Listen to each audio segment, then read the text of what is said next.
A house divided against itself cannot stand. I believe this government cannot endure permanently half slave and half free. I do not expect the Union to be dissolved. I do not expect the house to fall, but I do expect it will cease to be divided. It will become all one thing or all the other.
Val! Oh, it's wonderful to see you. It's good to see you too.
Who's there? Whoa!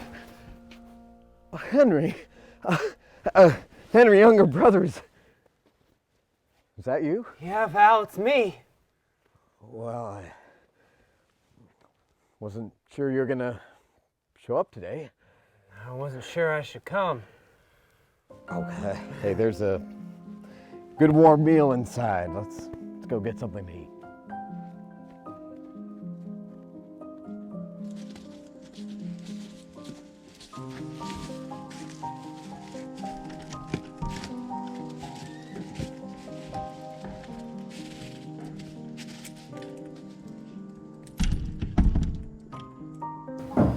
It smells so good. It really doesn't. Oh, it's wonderful too. You boys are hungry. Oh, we are. Definitely going myself an appetite. Sure. Ma, you've done it again. Yeah, I quite agree. When I'm chopping that wood, I put quite an appetite in me. Here you are, Father. That looks wonderful. Have yours, yes. Thank you so Get much. fed this way in the army, do you? Oh, no, most definitely not. This looks a lot better than our hardtack. Indeed. Thank you so much. Looks wonderful. That looks wonderful. It really does. I think you Yes, really I don't outdone know yourself. when you all have had the last nice meat dinner before, but You said there was pass that to your brother. is there beef This in for this? Ma. Indeed. Oh, Well, these are quite nice, so I'll just have a little bit. It'd be nice to have a meal all together. We've got pickles, let me certainly jam. do. I do so love pickled carrots. Make a couple. Thank you so much. Boys, Don't worry about that. There's plenty more where that came from. Yeah, looks like Ma cooked up enough for an army. An army. Gosh, I thought you've learned to fight a little bit better in that rebel army of yours. Good enough to make you Yankees quake in your boots. Well, I remember a time we tore up your railroad line so badly you couldn't send in supplies for 2 months. That was a bad time for our men out west, Henry. Good men nearly starved. It's no better than what the feds were doing to us. You've been trying to starve us out since the war began. ladies. Valentine.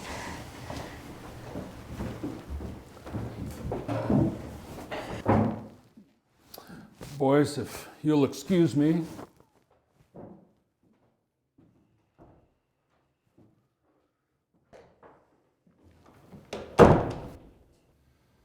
That's one thing that hasn't changed, I guess. Never did have an easy time seeing eye to eye. Yeah, well, anyway, I was still a sight better looking than anything I ever saw walking around in blue, even if I were half starved. Oh yes, I'm sure you cut a fine figure in jail. Of course I did. Both times. Henry, you always did have more than your fair share of audacity. You call audacity, I call courage. The men with Morgan were the most courageous men I'd ever met. They had to be. Of course, we got ourselves into some rough spots, but General Morgan, Lord rest him, he knew we were right. He got us through every day's adventure. Every man I talked to down in the South proved it to me. Good heavens, Henry. You were with Morgan for what? A few months back in '63? What about all the people here in your home in Indiana who you'd known for years? Certainly didn't all think the South was in the right. Well, Val, I don't think Indiana's truly my home. My heart always belonged to Kentucky. Folks up here believe in things I just can't. I mean, the way you and the family believed in Lincoln and abolition, it's just... God forbid you should ever end up in the hands of our Kentucky relations. Folks down there are calling you all scoundrels and worse. Well, I find it mighty ironic that Mother decided to name you Henry after her brother, and Uncle Henry becomes a politician you so soundly reject. So you and Morgan's men come riding through. I couldn't sleep for days when I heard you're in on the Indiana raid, Henry. Didn't you have any remorse at all? Raiding the very state where your own mother and father live. I must admit, it was peculiar invading Indiana. But our raid was a necessary part of the war. It was entirely justifiable. Well, it's a good thing for mother and father that your luck finally ran out. Can you not hear what's going on in there? Well, now they ain't breaking anything or hurting Well, anyone. not yet. Well, they're both grown men, so let them work it out. I think you need to go talk to them. They'll work it out.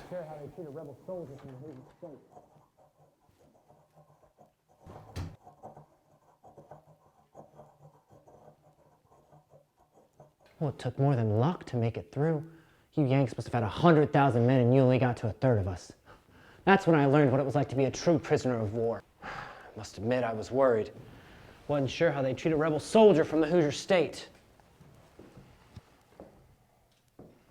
Well, how did they treat you? Better than I expected. I had everything I wanted but freedom. Believe it or not, some of the boys down there in the prison guard were the same boys we went to school with. I was only there for about a month before they took me down to Camp Morton. I was there for about a week before I decided I had to liberate myself.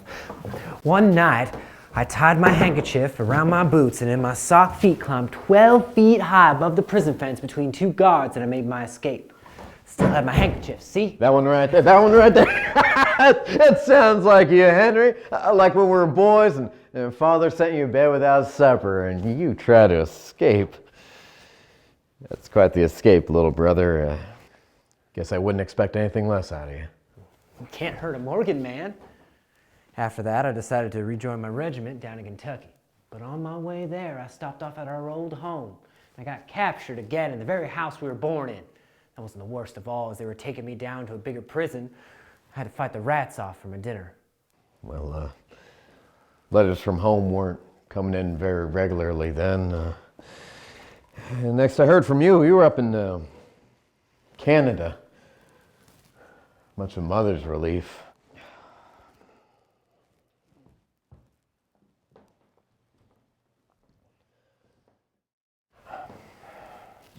She was so worried about you, knowing that you were a fugitive. I think the only time she breathed easy during this war was when you were safe up in Canada. Figured it was the safest bet to go off there after my second escape. Oh, the boys and the prison guards, when they were bringing me down to Kentucky, weren't the most sober of fellas. One night, after they had a little bit too much to drink, I made my escape. Shot at me a time or two, but they didn't hit me. I had serious apprehensions of meeting those Yanks who would come down hanging and shooting any rebel they came across. So I headed up to Canada. Hope you come see me then. I heard you got married. I sure did. Oh, she's a wonderful girl, Henry, but... Well, you know, she's from Pennsylvania. And wasn't sure how you two would get along. If she can stand being married to you, she can put up with your rebel brother from time to time. Gee, thanks a lot, little brother. As much as I would have liked to have gone then, I couldn't have gone to Canada. They put me on recruiting duty to bring in some fresh troops. Oh, that sounds like a dangerous assignment. I'm sure you did your job valiantly. Well, about as valiant as your little sleigh rides through Canada. Anyway, that didn't last too long. Soon they put me in charge of artillery battery. Father said you were in Petersburg? Yes. For 10 months, we circled that city, digging miles and miles of trenches. Trench warfare is horrible, Henry. There's no end to the mud. Sometimes it feels like your very soul sinks into it. Go for long stretches of just sitting, waiting for movement from either side. Made you sick. You know, sometimes you go to your haversack only to find the rats had eaten your breakfast first, and your only hope was that the sound of the artillery fire might scare them away. Henry, the noise during that siege was unlike anything you can imagine. During the assaults, it was so deafening. I couldn't hear for days afterwards. I got lucky, though. You know, one day we were pushing the fire so fast that somehow we made a mistake. One of the cannons went off early, and the blast killed 2 of my men, and another lost his arm. Things like that happen to too many good men. Henry, it's hard to believe any of us made it through. Mother said you were recognized for your gallant and meritorious service out there on the battlefield. Wouldn't expect anything less out of you, Val. So, what are you gonna do now? I don't know. Probably go back down to studying law, but This time in Kentucky. Don't think I should be up here now that the war's over. So that's it then. You're just gonna walk away like you did before? Do you know how badly you hurt Mother when you left before? When you went against her wishes, against her family, against me? You just flew off and left her here to worry about you. Stop You know, it. she felt like you had abandoned us all. Stop it, Val. I'm not a little boy anymore. Father understood what I had to do. Father understood that I had to do my duty, to do what I thought was right. And I'm not going to stand here and be accused of my brother for betraying our family. Why, Henry, I never could understand how you could just take up the Southern cause. Well, let me tell you a story and see if you still stand in judgment of me. I remember going to hear the great Senator Daniel Voorhees speak at a rally. Now, you may not agree with his politics, but no one has said he is not a good man. After his speech, a man came up to him and told him a sad tale of woe. Voorhees reached into his pocket, grabbed all the money he had, which wasn't a lot, but he gave it to this man. What struck me the most was this man was an outspoken abolitionist, and it mattered not to Voorhees. He showed me that you can show kindness to your enemy. Now, I must admit, I found it quite difficult to emulate such generosity throughout this war. I've always been torn up on how our family was divided either way. I listened to our father argue his points on how he thought our personal freedoms to live life like we thought were proper were being threatened by Eastern Yanks. I resented, like he did, tariffs and defending states' rights. You were defending our state's rights to have runaway slaves returned. And Indiana was just trying to say it has the right not to follow the Fugitive Slave Act of 1850. You can't hear a thing I say, can you?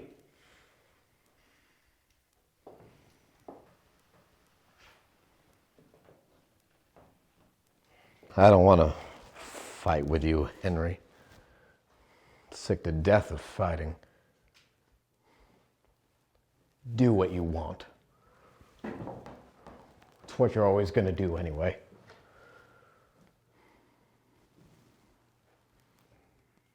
Val, when I joined the Confederates, my conscience told me I was right, just like yours did for you. I couldn't have stayed up here. I was in grave danger for serving a cause which I could not. So, I joined the Rebs, and I was content. I learned something in the world that day. I do not regret one particle of leaving home. I believe that honorable men on both sides of the war will understand this one day, except maybe for you. Henry, do you know what I've been doing since the war ended? Father said you were in Florida. Oh, no. The rumors I'll be transferred there soon, but for now I'm in charge of an artillery battery at Fort Monroe. Fort Monroe, where Jefferson Davis is being held? That's right. And he's gotten some pretty rough treatment over these past few months, and understandably so, given that he was the president of the Confederacy. Many of our troops look to him as a traitor. I couldn't look at him that way, though. Couldn't help but think of you every time I looked at him. Yeah. I could see it in his face as I see it in yours now. The sadness over a cause that's lost. You know, I spoke to Davis a few times these past few months, Henry. Told him about you. You did? Yeah, I told my impetuous kid brother to fight. Hey, Henry, wait. He was grateful for your service. He sent you this.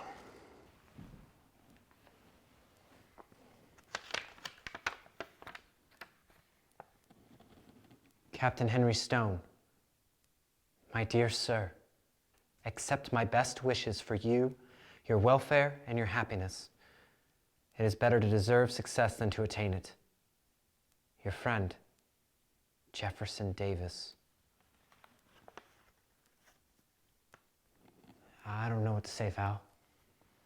Thank you. You're welcome. You know, Henry, even though I don't agree with what you did, I know you acted because you believed you were in the right, and I am proud of you for that. I'm tired of fighting too, Val. Can't we call a truce? I just want to be friends and brothers again. If not for us, then what hope is there for the rest of this country?